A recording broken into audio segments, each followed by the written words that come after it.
Once you start to contribute to the TSP, the next decision you're going to have to make is, where do you put your money? Which one of the funds are you going to invest in? So we're going to spend a few minutes today outlining the difference between the funds that you have available to you. Let's start with the G fund.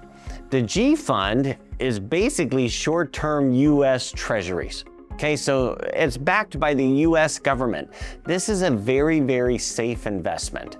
You're putting money in, you're looking for a guaranteed return. It's barely going to beat inflation in most cases, so you're not looking for a lot of growth out of that investment, but you are looking for something safe that will be there in the future that hopefully matches inflation. The next fund you have available is the F fund. And with the F fund, we're looking at bonds. Okay, bonds are considered to be less risky than stocks. So they're a little bit less risky than some of the other funds you have available to you, but there is still some risk in the F fund. But you are looking at bonds of large corporations within the United States. When you're looking at the C fund, now you're starting to look at the 500 largest companies in the United States. In fact, it's designed to mirror the S&P 500. So if you hear on the news the S&P 500 went up or down, well, guess what? That's what your C fund did. So you're investing in 500 largest companies within the United States. The S fund is still investing in US companies, but now instead of large companies, you're looking at small and medium-sized companies, roughly 4,500 of them. So you've got exposure to small and medium in the S fund, you've got large in the C fund. And if you're invested in both, you're covering roughly stocks of 5,000 US companies.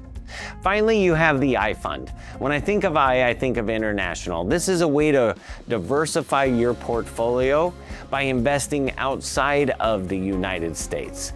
And when you're investing in the international fund, you have a couple of new risks.